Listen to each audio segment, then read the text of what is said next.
자, 오늘은 학문 중심 교육 과정에 대해서 수업을 하도록 하겠습니다. 오늘 여기 아무도 없기 때문에 선생님이 마스크를 벗고 수업을 그렇게 하도록 하겠습니다. 방역 수칙을 지켜야 되니까 아무도 없어서 저 혼자 촬영하는 거니까. 자, 우리 저번 시간에는 뭐에 대해서 했었냐면 경험형 교육 과정에 대해서 공부를 했었어요. 자, 머릿속에 한번 그려볼까요? 경험형 교육 과정. 지금 이 경험형 교육과정 지금은 2015 개정 교육과정과 관계되는 것이라고 말씀드렸고 7차 교육과정과 관계되는 거라고 얘기했고 특히 유아교육과는 교육 자체가 전부 다 경험형 교육과정에 의해서 이루어지는 거니까 그렇죠. 자, 경험형 교육과정 그러면 대표자가 누구? 듀이죠. 근데 경험형 교육과정의 철학적 근거가 어디에 있다? 그렇지, 미국의 진보주의. 왜 진보적이라 한다 그랬죠? 이제 옛날보다 진보적. 그렇죠. 옛날보다 진보적이에요. 그럼 옛날에는 누구 중심? 그렇죠. 교사 중심, 지식. 그러다 그거 진보적이 되니까 누굴로 바뀌어요. 그렇죠. 학생이 되고 학생은 지식보다는 뭐 욕구, 그렇죠. 흥미 이런 것들에서 이제 교육 과정이 만들어지는 것이죠. 그래서 학생 중심이 되다 보니까 이제 그 철학이 전부 다 그 기본적인 철학은 이제 진보주의도 그 기본적인 철학은 어디에서 오냐면 루소의 자연주의 철학에 영향을 받아서 자연스러운 교육을 하자. 그 자연스러운 교육이 결국은 경험형 교육 과정이 악동 중심 경험형 교육 과정이 되는 거고 왜 경험형이라는 단어를 쓴다고요? 아이들은 듀이가 뭐라고 얘기했다고요? 반성적 사고에서 경험을 통해서 활동을 통해서 지식을 획득한다 그렇게 얘기한다고 그랬었죠. 그래서 뭐라고 쓴다고 했어? learning by doing. 오케이. 그래서 learning by doing만 되면 되는 게 아니고 뭐가 이루어져요? 그냥 행위만 해서 되는 게 아니고 교육은 가치지향적이니까 어떤 일이 벌어진다. 그렇지. 내가 한 행동에 대해서 이게 뭐지? 왜 잘못됐지? 라고 우리가 하는 반성하는 교회에서 얘기하면 회개하는 거. 그래서 반성을 통해서 그런 것들을 받아들이는 것 그렇게 볼 수 있다. 그래서 반성적 사고에 의한 것이다. 이렇게 얘기할 수 있어요. 그렇죠. 오케이. 거기까지 얘기했어요. 자, 그런데 경험형 교육 과정의 문제가 뭐라고요? 자, 여기 한번 이쪽부터 오늘 좀 칠판이 크게 쓸 수 있으니까 경험형 교육 과정의 문제라 뭐라고요? 경험을 너무 강조하다 보니까 뭐에 문제가 생긴다? 그렇죠. 지식을 소홀히 하는 경우가 생겨요. 경험을 아이들이 활동을 너무 강조하다 보니까 그렇죠. 활동을 강조하다 보면 아이들이 활동만을 강조하다 보면 거기서 알아야 될 지식을 얘기할 시간이 부족하잖아. 선생님이 아이들한테 지식을 전달하는 건 선생님이 교환을 짜거나 활동지를 짜서 아이들한테 설명을 해주면 쉽단 말이죠. 시간도 절약될 수 있고 그래서 교과형 교육 과정의 큰 장점 중에 하나가 시간 절약이에요. 효율성이 높아요. 효율성은 요즘 얘기하면 가성비 따지는 거란 말이에요.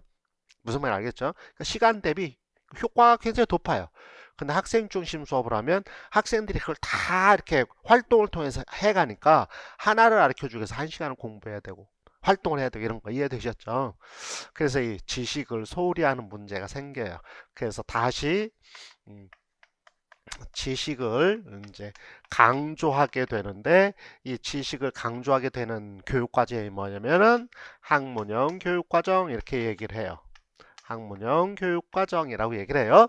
그래서 이제 오늘은 학문형 교육 과정에 대해서 조금 알아볼 겁니다. 학문형 교육 과정. 그런데 어, 여기 좀 한번 보실래요, 여러분들?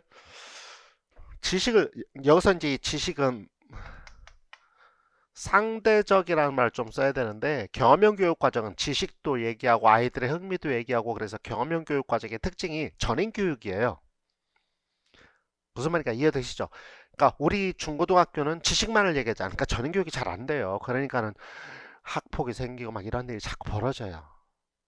그러니까 지식을 강조할 때는 학폭이 생길 수밖에 없어요. 그럼 선생님 지금만 학폭이 있나요? 아니요. 성균관에도 있었어요.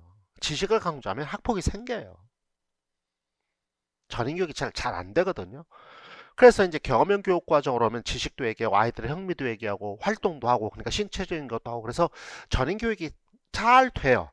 그런데 아까도 얘기했지만 경험형 교육 과정 뭐를 더 중시한다고요? 노란색. 뭐를 강조한다고요? 아이들의 흥미를 제일 강조하다 보니까 여기 상대적으로 지식을 소리하게 돼요. 이해되셨죠? 그리고 무슨 일이 벌어졌냐면 미국에서 경험형 교육과정, 주의에서 경험형 교육과정에서 막 움직일 때 소련에서 인공위성을 팍 쏴올렸어요. 그게 최초의 인공위성 인류의 스푸트닉 샥, 스푸트니코라고 그래요. 스푸트니크호. 그 스푸트니크호를 스푸트닉이라는 인공위성을 팍 쏴올리니까 미국에서는 우리가 그때는 냉전 시대니까 소련보다 우리가 잘날 수 있었는데 라고 생각했는데 뒤졌잖아. 그래서 미국 쪽에서는 그게 쇼크가 되어버렸어요. 그래서 이제 뭐라 그러면 스푸트닉 샥 이렇게 얘기를 해요. 그 스푸트닉이라는 단어를 요즘 코로나 시대에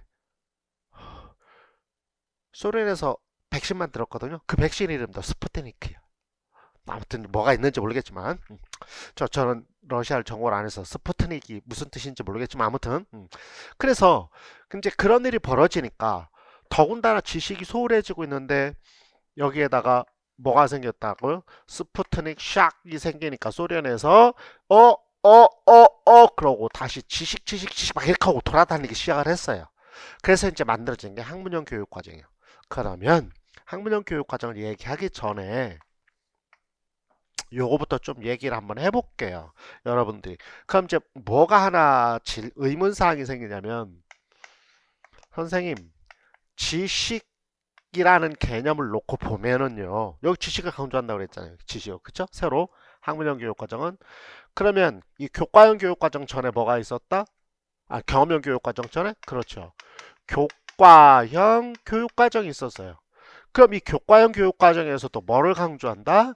지식을 강조해요. 그럼 선생님, 교수님, 교과형 교육과정에서 얘기하는 지식과 경험형 여기 학문형 교육과정에 얘기하는 지식은 어떻게 달라요? 똑같아요? 이렇게 물어볼 수 있잖아. 그렇지 않고요. 한번 볼게요. 지식의 개념으로 본다고 해도 자, 교과형 교육과정은 그냥 낱낱의 지식을 그냥 오리지널 지식이에요. 교과형 교육과정은. 그런데 학문형 교육과정이라고 얘기하면 뭐를 얘기하게 되냐면 지식의 구조라는 개념 하나 하고 또 하나의 개념이 있는데 발견학습이라는 개념이 하나 생겨요. 이게 무슨 말입니까? 선생님 외워야 돼요? 자, 지금 한번 얘기해 볼게요. 자, 지식과 학문이라는 개념을 놓고 보면 이 지식은 그냥 우리가 지금 얘기하는 것은 교과잖아요. 교과. 그렇죠? 그게 교과가 지식이잖아. 국어, 영어, 수학. 그 지식이잖아. 그렇죠? 그 지식이에요. 음악, 지식이잖아. 그렇죠? 그러면 그 지식이라는 것과 다시 말하면 교과형 교육과정의 그 지식과 학문이라는 개념은 어떤 차이가 있느냐 한번 잘 보세요. 지식은 글자 그대로 지식이에요. 너무 쉬워요. 그냥 지식이에요. 근데 우리가 학문이라는 글자를 쓰면 어떤 일이 벌어지는 거죠? 학문 그러면 무슨 생각이 들어요? 학자들의 개념이잖아요. 학문은. 지식은 그냥 그런 지식. 6.25 전쟁 언제로 하는데 1950년 그냥 지식이에요. 그거. 그러고 마는 거예요. 우리나라의 수도는 서울 지식이에요. 무슨 말이 이해되셨죠? 그냥 지식이에요.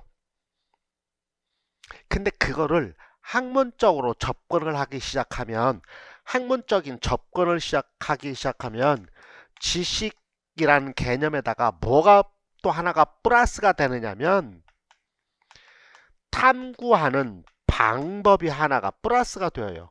무슨 뜻이다? 자, 물어볼게요. 자, 영어 지식.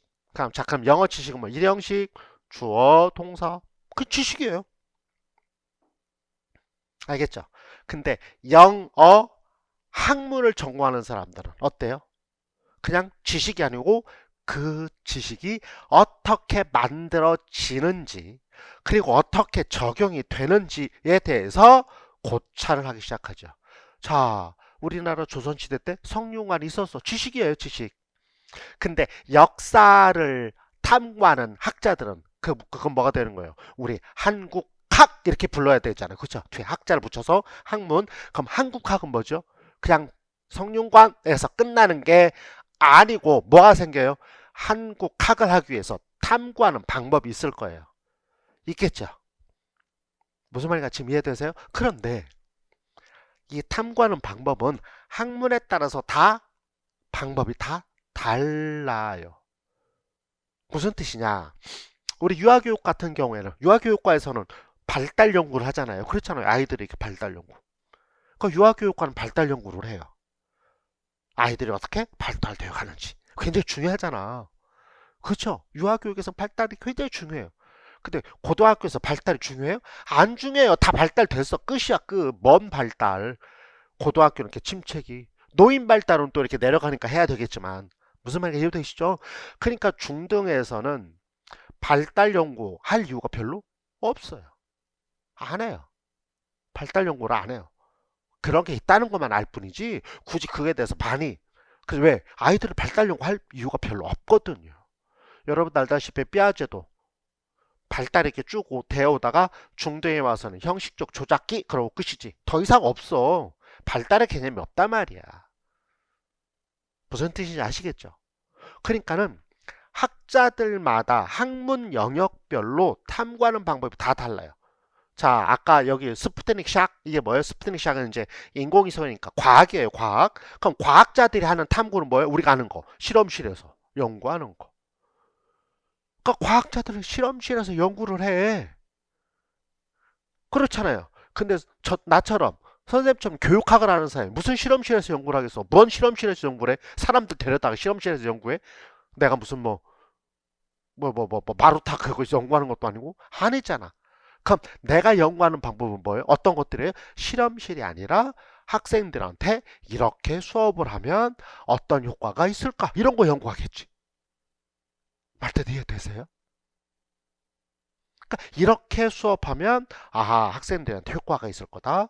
똑같이 빔 프로젝트를 가지고 수업을 하더라도 빔 프로젝트를 어떻게 사용하면 효과가 더 있을 것인가? 이런 거 연구하는 거 아니야? 발달 연구 안 해. 실험 안 해. 인류학자들은 인류학자들이 뭔지 아시죠? 예를 들면 조선 사람들은 어떻게 옛날에 살았는지 실험하나? 아니에요. 흰 옷을 입히면은 조선 사람들이 더 잘 살 것이다. 그래요? 안 해요. 그런 거 안 하잖아. 그럼 뭐 하는 거예요? 조선 사람들 이렇게 들여다봐요. 사람들 쭉 봐. 보고서 아 조선 사람들은 이렇게 살았구나. 그 역사적인 걸 쭉 탐구해서 아 서적을 탐구하겠죠. 그러고 이렇게 저렇게 살았구나 라고 연구를 해요. 그래서 인류학자들이 연구하는 걸 그런지 뭐냐면 그들의 문화를 디스크립션 한다 그래서 문화 기술적 연구 이렇게 얘기를 해요. 그러니까 무슨 말이냐면 쉽게 표현하면 학문하는 방법이 다 달라요. 자 보세요. 지식이라고 얘기할 땐 단순한 지식이에요. 단순한 지식. 그런데 학문이란 단어를 쓰면 지식뿐만이 아니고 거기에 맞춰서 탐구하는 방법까지도 다 얘기하게 된다. 음악 연구하는 사람이 연구하는 사람과 과학하는 사람이 탐구하는 방법이 같을까요? 아니잖아요. 이해되셨죠? 그런데 그렇게 탐구하고 보면 그 학문에서 한국학, 인류학, 유아교육학 이렇게 얘기하는 그 학, 저처럼 교육학 무슨 말인지 알겠죠? 과학, 학이라는 글자, 물리학, 지구과학 무슨 말 알겠죠? 그러니까 학이랑 생물학 이렇게 학이라는 단어를 붙일 때는 그 학문에서 강조하는 시체말 엑기스가 있지 않을까? 여기서 교과형의 지식은 낱낱의 여러 가지 그냥 지식들이에요. 교과는 지식이니까 아 백자가 어떻고 청자가 어떻고 그냥 낱낱의 것들이에요. 그런데 학문을 탐구하기 시작하면 청자에만 국한되는 어떤 그 무엇, 백자에만 국한된 어떤 그 무엇들이 나올 거란 말이죠. 우리가 그럼 유아들에게만 국한되는 그 무엇, 아니면 초등학교 애들, 그럼 초등학교 애들한테서만 나올 수 있는 그 무엇, 이런 것들이 하나씩 뭔가가 핵심적인 것들이 나올 거란 말이죠. 그걸 뭐라 그러면 지식의 구조라고 그래요. 이 지식의 구조는 조금 더 설명하겠습니다만 핵심적인 핵심적. 그러면은 예를 들어서 지구과학에서 가장 대표적인 핵심적인 것이란 만류인력의 법칙 거다 뭐라고 쓰는 거예요? 그렇지. 법칙이라는 단어를 써. 만류인력이라는 법칙. 그게 무슨 말이야? 만류인력의 법칙. 모든 것들은 다 떨어진다. 저도 지금 만류인력의 법칙이 제 얼굴에 안 보여? 만류인력의 법칙? 내 옛날에 이렇게 돼 있어서 근데 만류인력의 법칙이 이렇게 지금 내려오고 있어. 이렇게 이제 조금 더 있잖아. 이렇게 되겠지. 이렇게 만류인력 법칙. 아, 내 옛날에 턱살, 이 예쁜 턱살 탁 붙어 있었는데 만류인력 법칙에서 지금 내려오고 있어 이렇게. 무슨 말인지 알죠? 그것도 다 만류인력의 법칙이에요. 이 세상의 모든 것들은 이거 놓으면은 떨어져서 깨지겠지. 떨어진 무슨 말인지 이해되셨죠? 사과가 떨어지는 거, 사과가 남에서 떨어지더라 지식이에요. 대추가 남에서 떨어지더라 지식이에요. 근데 그것들을 한마디로 표현하는 게 뭐예요? 그렇지. 만류인력의 법칙. 그러니까 과학이 가장 대표적으로 핵심적인 것들이 있어요. 물론 교육학도 있어요. 교육학에도 핵심적인 개념이 있어요. 그거를 뭐라고 그런다고요? 우리 수업 시간 제가 얘기했죠, 여러분. 뭐라고 그런다? 지식의 구조. 그러니까 낱낱의 지식보다는 지식의 구조가 굉장히 중요해요. 성경에서 얘기하는 가장 핵심적인 것이 뭐예요? 학문적으로 탐구하면 그건 신앙이지만 신앙 말고 학문적으로 탐구해 간다면 뭐죠? God is love 한 글자 딱. 그치? 구약시대 하나님이 우리를 사랑하시는 것. 그게 신약으로 오면 하나님의 분신이 누가? 예수님을 우리를 위해서 사랑하시는 것. 창세기부터 요한계시록까지 모든 글자는 전부 다 하나님은 사랑. 그거잖아. 그 사랑이라는 개념을 꼭 들여다봐야 돼. 우리에게 어려움이 있다. 지금 코로나 인류적인 거죠. 코로나 바이러스 어려움이 있어요. 그러면 이거를 우리 기독교적 관점으로 들여다보면 어떻게 얘기해야 돼요? 하나님의 사랑이에요. 무엇가 있으니까 하나님은 다 기록해 놓으셨어. 우리들의 모든 것들이 벌써 다 칼렌더에 기록되어 있어. 그런데 자기 자식을 내팽개치는 부모가 요즘은 조금 정말 잘못된 진짜 인간 같지 않은 인간들이 있긴 하지만 일반적으로 누가 자기 자식을 낮부터도 머릿속에 우리 아이들이 좀 더 잘 됐으면 좋겠는데 그럼 내 자식이지만 내가 가르치는 여러분들도 학문적으로는 그렇죠? 그럼 내가 가르치는 여러분들이 좀 더 제대로 된 교사가 되었으면 좋겠는데 머릿속에 들 생각이잖아. 그게 뭐야 한마디로 얘기하면 사랑이에요. 그러니까는 종교적 관점에서 봐도 기독교적 관점에서 봐도 우리들의 이 어려운 것들은 다 하나님의 그 사랑 안에서 개입되어 있는 것들이다. 이렇게 표현할 수 있는 거예요. 우리가 낙심할 이유는 하나도 그래서 없어요. 이해되셨죠? 이게 지식의 구조예요. 그게 이제 기독교를 그래서 믿을 수 있느냐 없느냐 이거지. 믿음의 개념으로 가는 거고 그럼 이제 신앙이 되는 거고 학문적으로는 다 이해되셨습니까? 무슨 말인가? 지식의 구조. 말뜻 이해되셨죠? 그래서 자 굉장히 중요한 거 학문형 교육과정 이제 본격적으로 얘기하면 너무 얘기가 많아진 것 같은데 사실 많아진 게 아니고 여러분들이 기본적으로 알아야 되는 것들이니까 그래서 자 학문형 교육과정 그러면 첫 번째 제일 중요한 거니까 지식의 구조를 강조한다. 지식의 구조는 뭐다? 어, 핵심적인 원리나 법칙과 같은 것들을 얘기한다. 좀 아까 얘기한 만류인력의 법칙, 물리학에서는 운동의 제일 법칙. 알겠죠? 수학에서는 피타고라스 정리, 그것도 이런 것들이 전부 다. 그래서 일반적으로 이과 계열은 분명하게 그게 보여요. 근데 문과 계열은 잘 안 보여요. 그래서 문과 계열은 이 지식의 구조를 얘기할 수 있느냐 없느냐가 이 지식의 구조를 얘기할 수 있으면 정말로 실력 있는 사람이에요.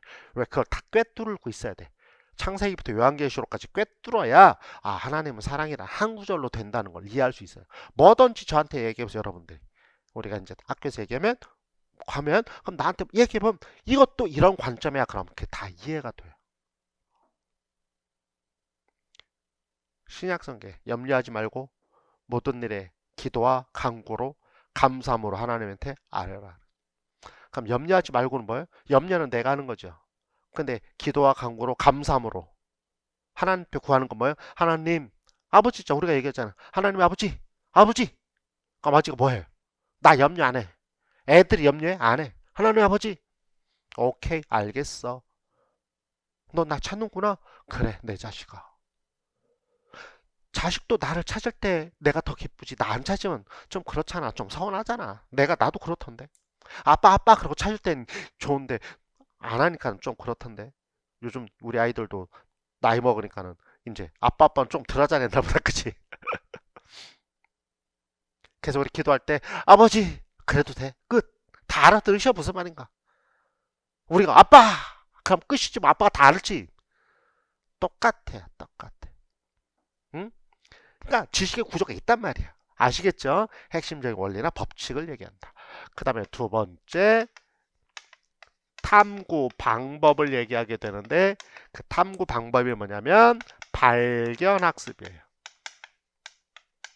이 발견학습은 어디에서 쓴 거냐면 과학에서 쓴 거예요. 과학에서.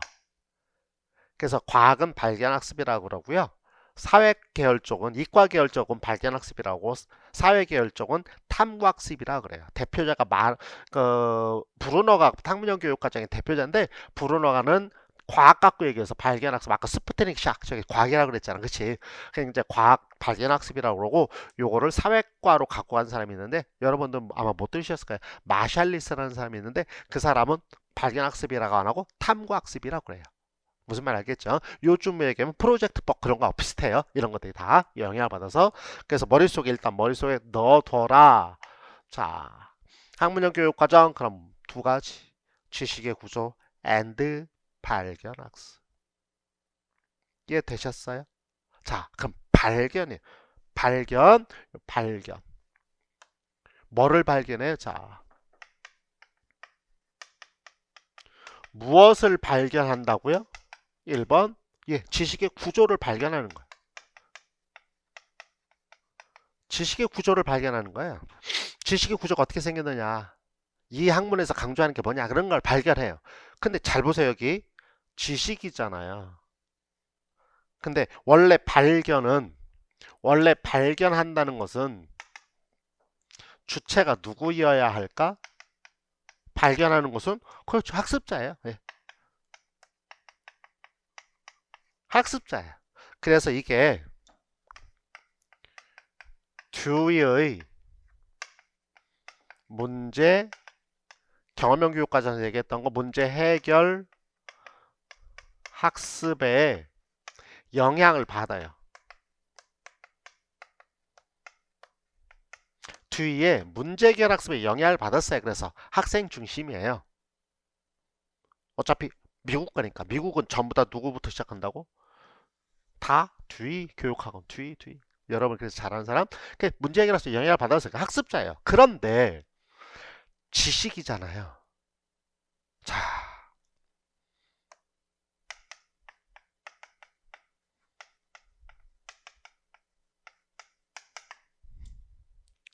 지식이니까 제가 여기다 좀 쓸게요. 지식이요, 지식. 지식은 학생들이 스스로 발견할 수 있을까요? 없잖아요. 누가 하는 거예요? 이건 학자들이 하는 거잖아. 만륜력의 법칙이라는 거 학자가 하는 거. 그걸 하루 만에 해요? 한 시간 만에? 아니에요. 평생 연구해서 하나래요. 그치? 코로나 바이러스 치료제 이거 뭔가 어떻게 된 건가를 지금 발견해야 뭔가를 만들어내는 거잖아요. 그렇죠? 금방 해요? 안 되잖아요. 그러니까 그런 치료제를 만들려면은 몇 년씩 걸리잖아요. 근데 지금은 너무 급하니까 빨리빨리 승인을 해서 요즘 맨날 텔레비전 보면 그거 뭐 바이러스 치료제 금방금방 사전 승인 맨날. 그러니까 부작용이 자꾸 생기는 거고. 모든 것도 있자 부작용이 있긴 하지만 특이한 체질들이 있으니까 그러나 부작용이 너무 많이 생기단 말이에요. 이유가 뭐냐면은 오랜 시간에 걸쳐서 이루어질 수밖에 없어요. 그럼 여기 보세요. 발견학습은 발견해내는 거니까 이거 발견학습이니까 학습이니까 주체가 놓이면 학습자예요. 그런데 지식이란 말이야. 그럼 학습자가 학생들이 발견할 수 있어? 아까도 얘기했지만 누가 하는 거야? 학자들이 하는 건데 어려워. 아니 어려운 게 아니고 거의 불가능해. 그럼 어떻게 해야 돼? 어떻게 한다? 교사가 도움을 줘요. 그래서 얘를 뭐라고 그러냐면 안내된 발견이라 그래요. 안내, 교사가 안내한 발견. 오케이. 이거에 비해서 얘 때문에 혹시 얘가 오늘 좀 여기 올려 있어서 좀 치울게요. 안내된 발견이었는데 삐아제는 뭐라고 그러냐면 안내된 발견이 아닌 스스로 발견, 스스로 발견 학습을 해요. 삐아제는 여기서 삐아제가 스스로 발견 학습한다는 말이 이게 뭐냐면 동화와 여러분 알고 있는 거 있잖아, 그치? 동화와 조절을 통해서 스스로 발견 학습을 해요. 동화와 조절을 통해서. 무슨 말인지 알죠? 아이들하고 어울리면서 동화와 조절을 통해서 내가 지금 내가 무엇을 모르고 있는지 스스로 깨우쳐서 그거를 지식을 획득해 가잖아요. 그 지식 획득하는 게 이제 삐아즈는 스스로 발견의 개념인데 그거에 비해서 대표자가 누구라고? 대표자 누구? 브루너. 대표적인 사람 브루너는 어떤 걸 얘기한다? 그냥 발견할 수 있는 게 아니고 뭐다? 앞에 안내된 발견이란 개념을 쓰고 있어요. 이제 교재를 보면서 좀 더 설명을 드릴게요. 이해되셨어요? 자, 그래서 머릿속에 자, 요게 여기 써 있어요. 자, 다시 한번 보실까요? 학문형 교육과정은 어떻다? 지식의 단순한 지식이 아니고 뭐를 얘기한다? 지식의 구조. 알겠죠? 그 다음에 어떻게 하는 거다? 교사가 알려주는 게 아니고 교과형 교사가 강의법이지만 여기는 그게 아니고 뭐다? 학문이니까. 단순한 지식을 암기하는 게 아니고 학문이니까 어떤다? 그래서 학문을 탐구하는 방법이 있는데 그 탐구하는 방법을 뭐라 그런다? 발견학습이라고 얘기를 해요. 이 발견학습은 누구한테서 온 개념이라고요? 예, 아까 여기 뒤에 문제해결학습에서 왔고요. 요 뒤에 문제해결학습에서 발견학습이 이렇게 발전했고요. 여러분 잘 아는 뒤에 문제해결학습에서 킬팩트릭의 구안법, 프로젝트법으로도 이렇게 발전을 하게 되어요. 그게 지금은 구성주의가 되는 거고. 이해되셨죠? 그래서 이런 개념입니다. 그 다음에 이제 지식의 구조가 어떤 특징이 있는가는 이제 교재를 보면서 이제 설명을 할게요. 자, 우리 교재 91쪽 한번 보세요. 자, 네, 지식의 구조라는 게 이제 맨 밑으로 보면 지식의 구조라는 개념이 있는데 뒷페이지에 넘겨보시면 지식의 구조의 특징이 세 가지가 있어요. 왜 지식의 구조가 중요하냐 그 말이에요. 그래서 지식의 구조는 특징이 세 가지가 있는데 뭐 써 있어요? 표현 방식, 그 다음에 경제성, 그 다음에 생성력, 이 세 가지의 특징이 있다는 걸 좀 알고 계셔야 돼요. 자, 학문형 교육과정은 표현 방식, 경제성, 생성력.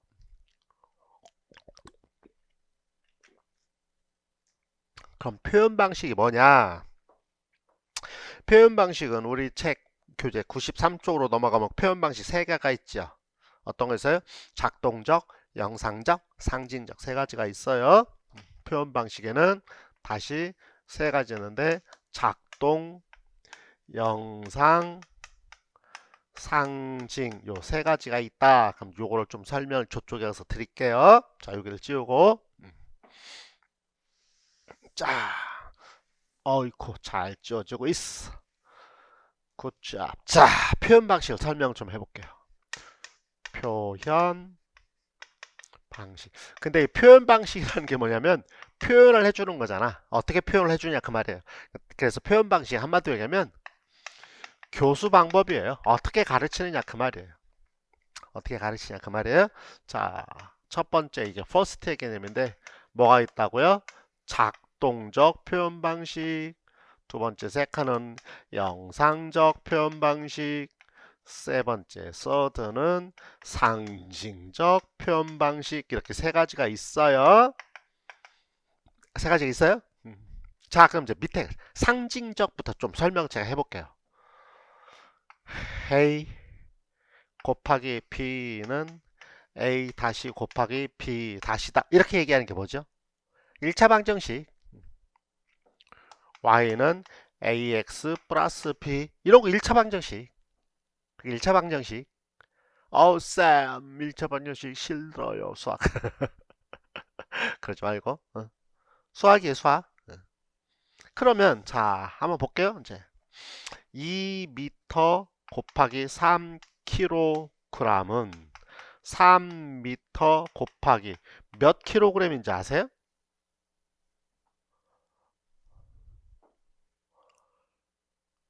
모르겠는데요. 아니요, 모르는 게 아니에요. 여러분 다 알 수 있어요. 개념적으로 여기 뒤에 미터, 킬로그램 이거는 일종의 단위 있잖아요. 근데 여기도 미터, 킬로그램 있잖아. 그러니까 같은 단위를 쓰고 있는 거죠, 사실은. 1,000원, 여기는 1,000원이면은 여기는 얼마야? 1만 원.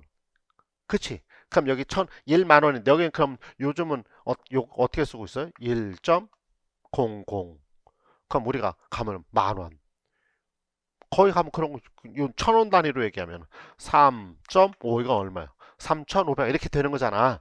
그러니까 이제 같은 개념이에요. 그러니까 1,000원 이꼴 1만 원, 여기 1,000, 여기는 만. 근데 만을 1,000으로 고치던지 1,000을 만으로 고치면 1만 원을 1,000으로 고치면 똑같이 만이 되는 거니까. 그러니까 이 앞에 숫자는 별 의미가 없고 나중에는 이 뒤에 있는 이제 단위별로 그럼 똑같아지는 거란 말이야. 쉬운 말로 미안해. 아, 그냥 쓸데없는 게 있어. 그럼 무슨 말이야? 미터 킬로그램 똑같은 거니까 여기가 얼마예요? 2, 3이니까 3, 2가 답이에요. 선생님 무슨 말인가 모르겠어요. 자, 모르겠으면 자 위로 올라갑니다. 자, 요렇게 여기 2m 여기에 3kg이 있다면 이렇게 평행이 되려면 이꼴이 돼야 되는 거니까 여기는 3m에 여기 얼마가 있어야 된다? 2kg이 있으면 된다. 선생님 이것도 모르겠어요. 그럼 위로 다시 올라가면 뭐냐면 시소 게임. 자, 그럼 시소 게임 어떻게 하는 거죠? 똑같잖아요. 3kg, 2kg 있으면 누가 앞에 앉아? 그렇지. 몸무게 많은 애가 2m, 3m니까 앞쪽에 앉는다. 그럼 평행이 된다. 무슨 말인지 알겠죠? 몸무게 큰 애가 뒤로 가면 안 되잖아. 앞으로 와서 앉아야 평행이 되지. 똑같아. 이거 평행이잖아. 이것도 평행이야. 그 말이야 결국은. 자, 상징은 뭐예요?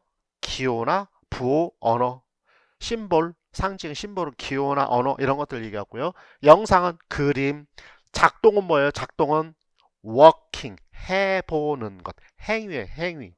그래서 잘 보세요. 어떻게 표현을 하는 거냐? 작동적 표현 방식은 행위해보는 거고요.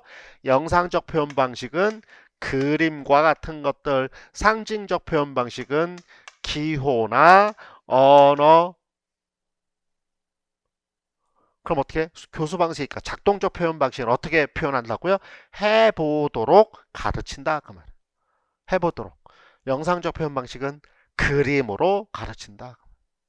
상징적 표현 방식은 기호나 언어로 가르친다. 선생님 이게 무슨 말이에요?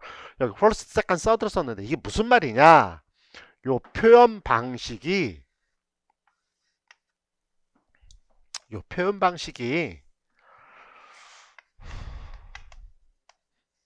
삐아제의 영향을 받았어요. 브루노가 어떻게 영향을 받느냐? 삐아제 어떤 명어냐면 발달 단계예요. 자, 전조작기, 구체적, 조작기, 형식적, 조작기. 자, 잘 봐요. 전조작기 아이들한테는 어떻게 가르쳐라? 행위, 작동적으로 가르쳐라. 이게 지금 어디야? 유아잖아. 그치? 전조작기가. 그쵸? 그래서 우리 유아들은 어떤 제일 좋은 수업 방법이 뭐예요? 맨날 얘기하더만 놀이. 이거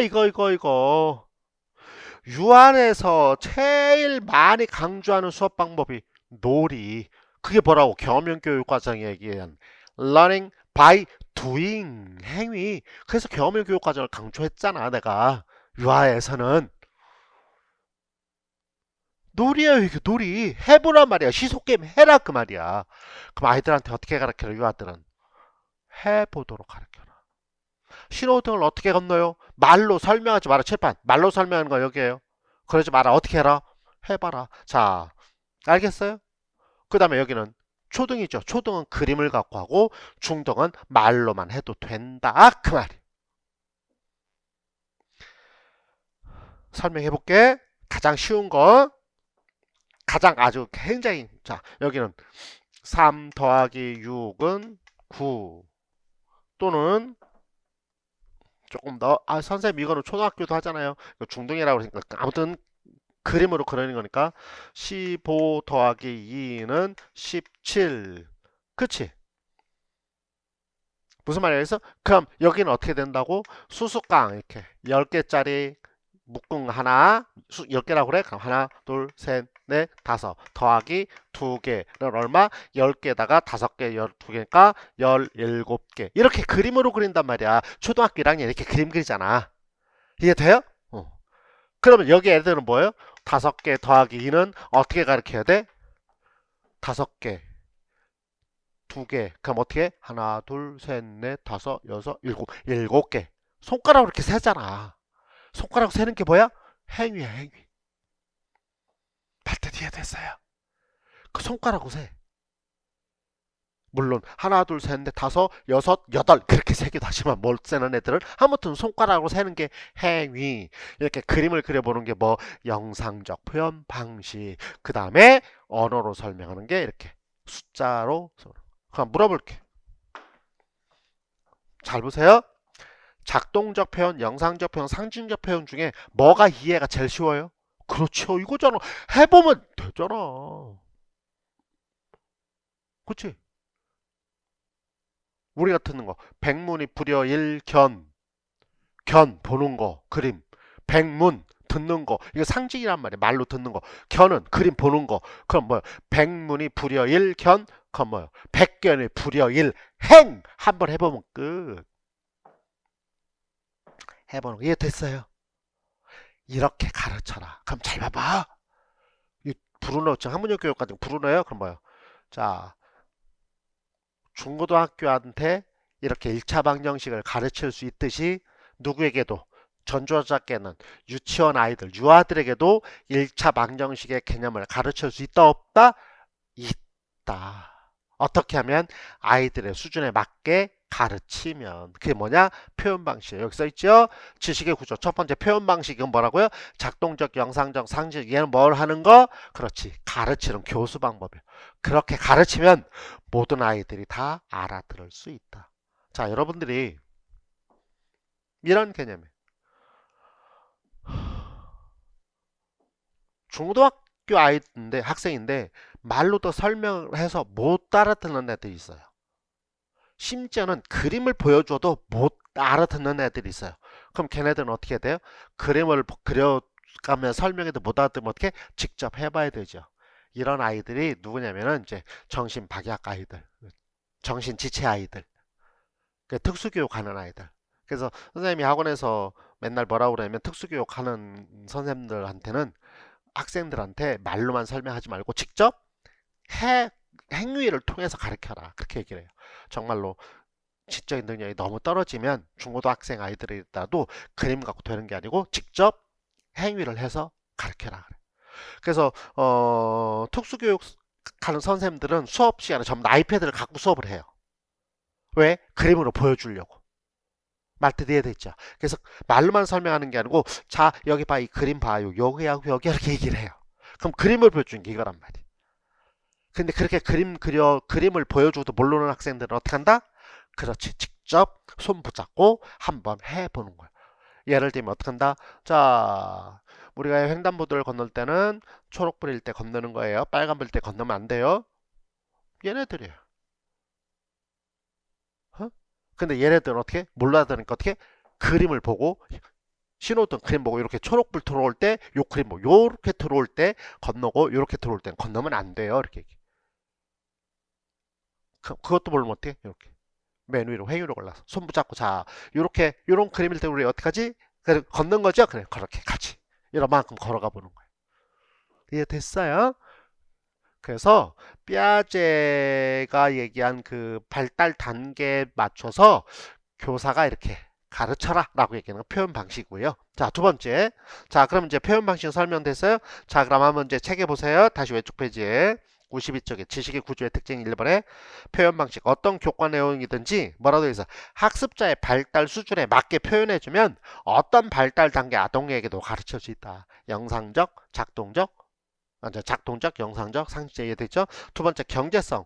자, 경제적이다라는 말 뜻인데, 자 여기 보세요. 요거 각도 얘기해요. 똑같은 지식임에도 불구하고 낱낱의 지식을 우리가 암기하는 게 경제적일까? 지식의 구조, 핵심적인 거를 암기하고 공부하는 게 경제적일까? 그렇죠. 지식의 구조를 공부하는 게 훨씬 더 경제적이죠. 이해되세요? 그러니까 어떻게 하면 되는 거예요? 낱낱의 지식보다는 지식의 구조를 알고 있는 게 훨씬 더 경제적이에요.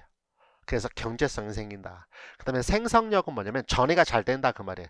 낱낱의 지식을 알고 있으면 전이가 잘 안 돼요. 왜? 거기에만 국한돼요. 예를 들면 한국전쟁 언제 일어났어? 1950년. 어디에 전이가 돼?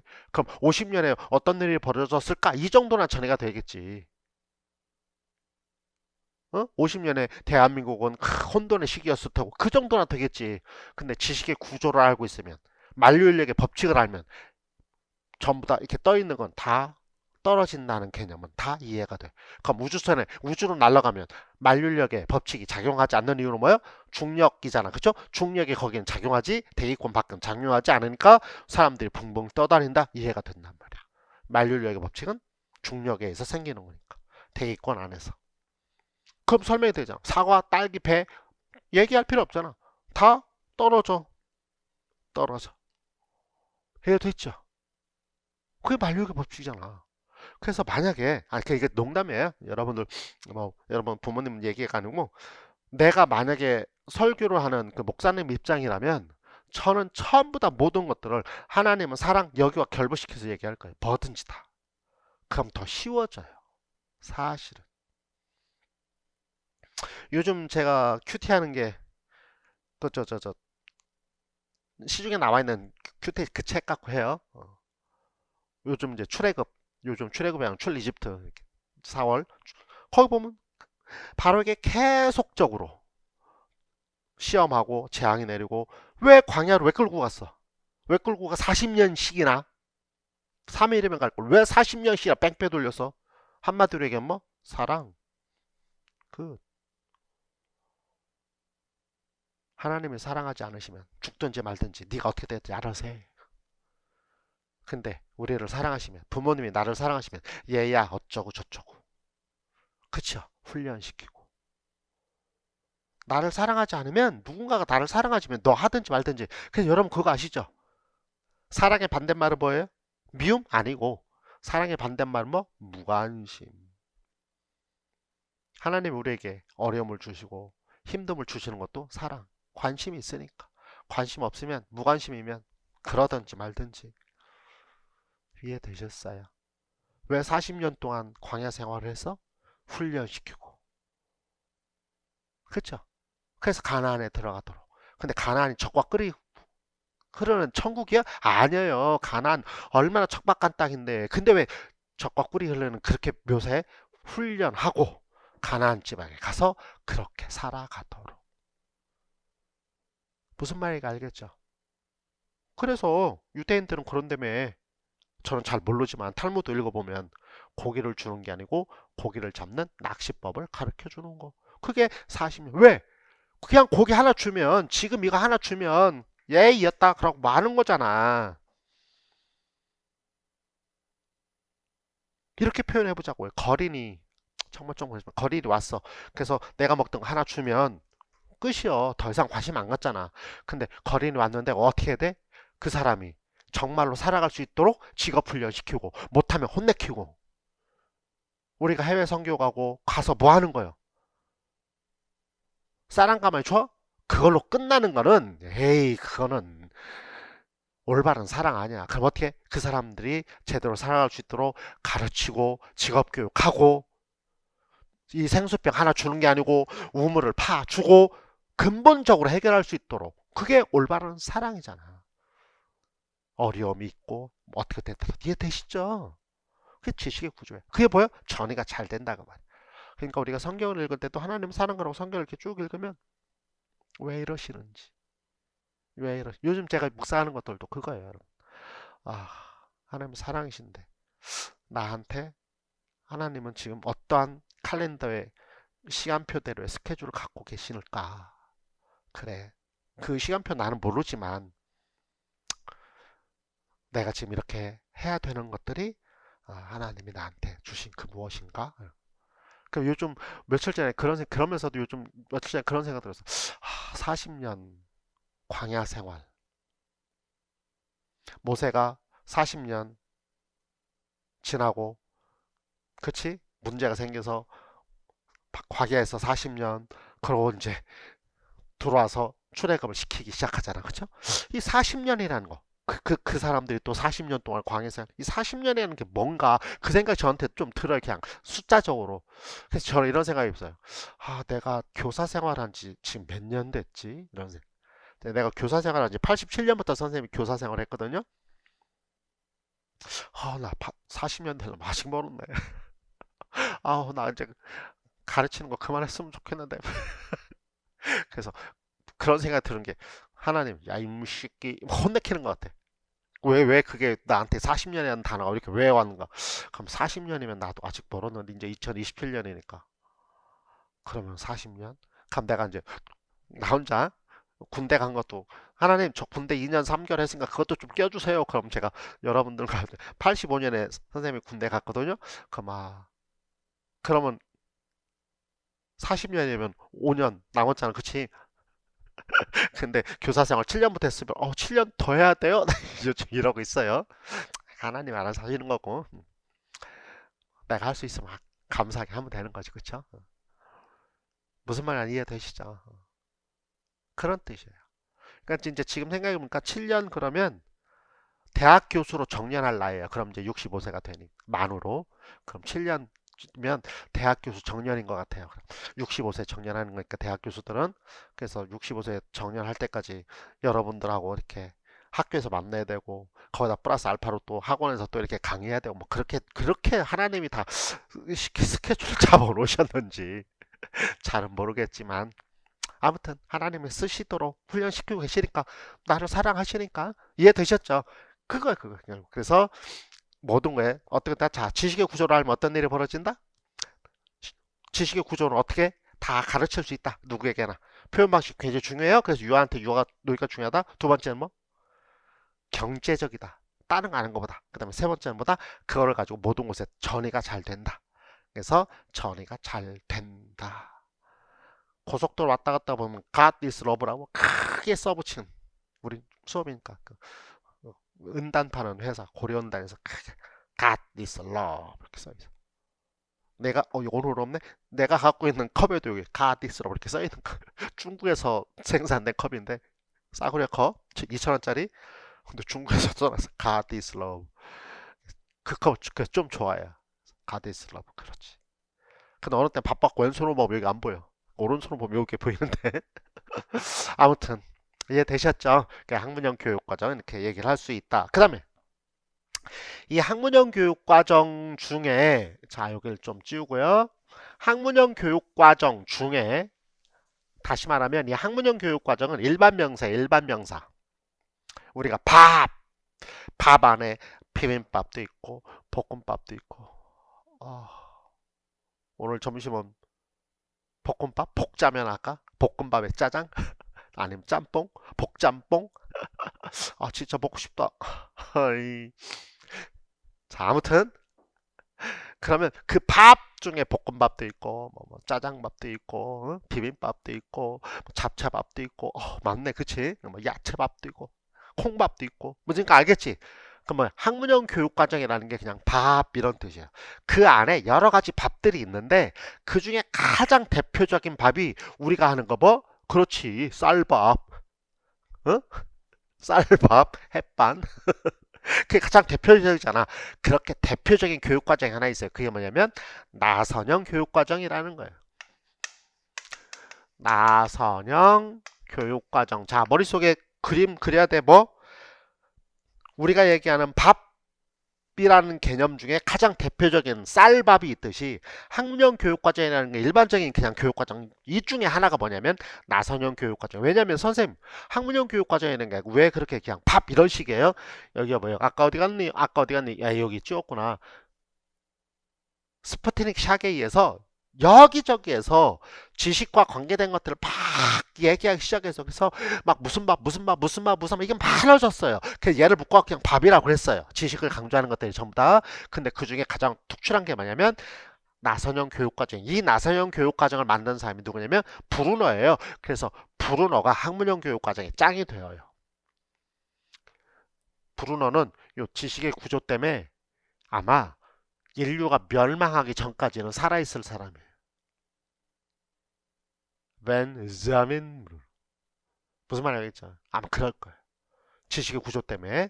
아무튼 그럼 나선형 교육까지면 나선이 뭐냐면 자 나선형 교육과정 이런 겁니다. 그려볼게요. 자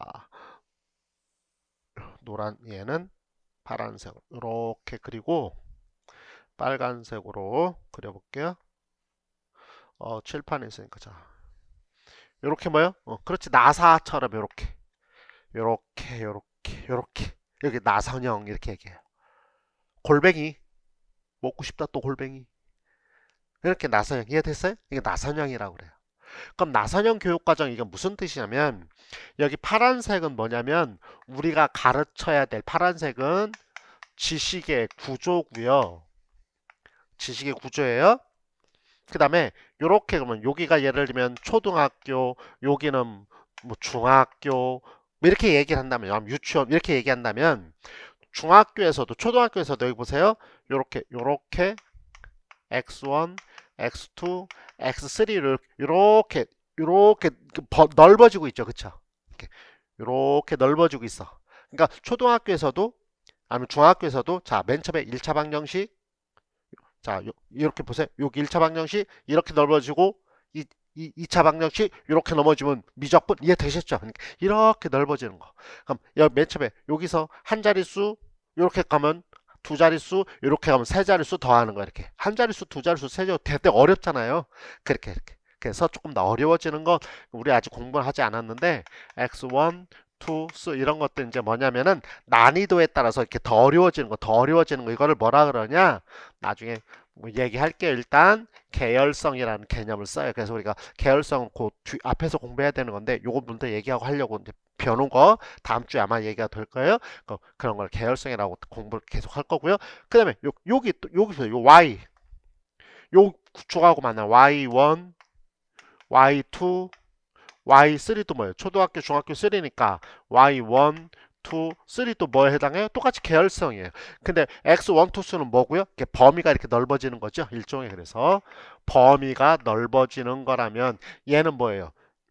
이렇게 있으면 처음부터 이렇게 갖고 이렇게 위로 올라가면서 더 어려워지는 거, 깊이가 깊어지는 것. 그래서 깊이가 깊어지는 그렇게 얘기를 해요. 그래서 나선형 교육과정이라고 얘기할 때는 제일 중요한 개념이 뭐냐면 지식의 구조를 갖고 요건 똑같아요. 응? 파인애플 그 심이 뜻이 그거가 똑같은 거예요. 그 지식의 구조가 있고 거기다가 범위와 깊이가 넓어지는 계열성을 강조한다 이렇게 얘기를 해요. 나선형 교육과정. 그럼 나중에 이제 이거는 계열성, 범위와 깊이, 계열성 이런 것들은 우리가 책은 앞에 페이지에 있는데 우리 이제 뒤에서 수업할 때 내가 굉장히 강조해서 여러분한테 얘기해 줄 거예요. 자, 이해되셨죠? 그래서 이렇게 만들어지는 것이 있다라는 것을 뭐라 그런다? 나선형 교육과정이라 그런다. 됐나요? 그럼 자, 머릿속에 볼까요? 나선형 교육과정은 뭐 중에 하나? 그렇지, 학문형 교육과정 중에 하나. 그 다음에 나선형 교육과정은 학문형 교육과정 중에 하나인데 뭐를 강조한다? 지식의 구조는 똑같고 여기선 발견학습을 얘기하는 게 아니에요. 이렇게 만들어졌다는 게 중요한 거. 만들어진 거. 학문형 교육 과정. 학문은 탐구 방법을 얘기해야 되는데 이거는 그게 아니고 그냥 이렇게 만들어졌다는 개념이에요. 그래서 지식의 구조와 이렇게 넓어지고 깊어지는 요 계열성이라는 개념을 갖고 만들어졌다. 오케이. 그리고 학문형 교육 과정은 학문이라는 지식의 구조와 이 학문이라는 걸 탐구하는 발견 학습이라는 방법까지 얘기한다. 두 가지. 그래서 머릿속에 학문형 교육 과정 지식의 구조 발견학습, 나사형 교육과정은 지식의 구조에다가 그게 이렇게 넓어지고 깊어지면서 만들어졌다라는 것까지 얘기하면 돼요. 이해되셨죠? 그래서 우리 책에 보면 뭐 그런 말들 계속 써 있어요. 나사형 교육과정이 어떻게 돼 있고 뭐를 얘기하고 이런 것도 쭉 써져 있어요. 이제 이런 것들 다 합해서 그냥 학문형 교육과정 또 학문 중심 교육과정. 자, 그럼 우리가 교사잖아. 배워서 남 주자 써먹어야 된다. 그럼 학문형 교육과정 배웠으면 어떻게 돼? 그렇지. 우리가 아이들한테 가르칠 때 혹시 지식을 가르친다면 어떻게 해라? 낱낱의 것보다는 뭐를 가르치는 게 훨씬 더 중요하겠다? 지식의 구조를 가르치는 게 중요하겠다. 그럼 내가 학문형 교육과정에서 얘기한 지식의 구조는 뭐예요? 예, 지식의 구조라는 거과 탐구하는 방법, 그래서 발견학습 두 가지. 그럼 그거 갖고 들여다보면 다 설명이 돼요. 무슨 말인지 알겠죠? 그러면 자, 지식의 구조를 발견하는 거잖아. 그렇죠? 자, 그럼 물어볼게. 대답. 그럼 발견학습 학문형 교육과정은 외적인 강화와 내적인 강화 중에 뭐가 더 좋을 것 같아요? 여러분 생각해보세요. 외적인 강화는 옆에서 칭찬해 주는 거잖아. 내적인 강화는 뭔가 알았을 때 느끼는 기쁨 이런 거잖아. 그쵸? 어떤 것과 뭐를 더 강조할 거야? 학문형 교육과정. 지식의 구조를 발견했으니까 뭐가 나오는 거예요? 그렇죠. 내적인 기쁨이죠. 와 이거 와 성경 읽다 뭔가 와 이렇게 연결 막 이런 거 알겠죠? 그래서 내적인 강화를 강조해요. 얘기할 필요 없어요. 그런 것들이. 아시겠죠? 그래서 완벽하게 학문형 교육과정 교사 중심이 아니고 학생 중심으로 발견하도록 교사가 도와주는 거다. 우리 유치원에서도 똑같아요. 그래서 여러분도 혹시 과학 같은 거 할 때, 유치원은 과학, 여러분들 과학 싫어하는데 수학, 과학, 그럼 안 되는데. 아무튼 혹시라도 그러면은, 얘를 그냥 선생님이 내가 설명하지 말고 아이들한테 어떻게 내가 도와주면 이 아이들이 그걸 깨달을 수 있을까를 고민 한번 해보세요. 그러고 네이버한테 물어보면 되잖아, 그치? 물어보면 어떤 것 무슨 방법이 있을 거란 말이야, 그렇죠? 그러면 그렇게 해야 되겠구나. 그래서 여러분들이 그렇게 가르치려고 노력을 하는 게 중요할 것 같습니다. 예, 되셨죠? 자, 그래서 이제 학문형 교육과정까지 얘기를 했네요. 오늘 인간 중심 교육과정 다 얘기를 해야 되는데 어차피 여러분들하고 또 얘기를 해야 되는 시간이 있으니까 그냥 오늘은 이렇게 학문형 교육과정만 설명을 하고 나머지는 여러분들하고 줌에서 만나서 논의하고 토의하도록 그렇게 하도록 하겠습니다. 아시겠죠? 자, 수고했습니다.